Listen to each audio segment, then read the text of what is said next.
مقدام بن معدی قریب سے روایت ہے، رسول اللہ صلی اللہ علیہ وآلہ وسلم ارشاد فرماتے ہیں،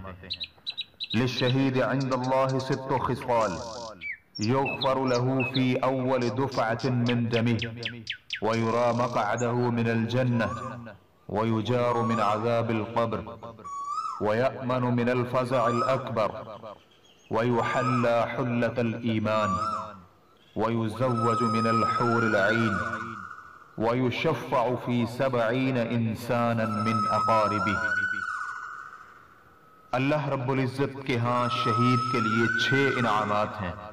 خون کے پہلے قطرے کے ساتھ ہی اس کی مغفرت کر دی جاتی ہے، اسے جنت میں اس کا ٹھکانہ دکھا دیا جاتا ہے، اسے عذاب قبر سے محفوظ رکھا جاتا ہے، وہ قیامت کے دن بڑی گھبراہٹ سے محفوظ رہے گا، اسے ایمان کا شاندار لباس پہنایا جائے گا، خوبصورت آنکھوں والی حوروں سے اس کی شادی کر دی جائے گی اور اس کے 70 رشتہ داروں کے حق میں اس کی سفارش قبول کی جائے گی۔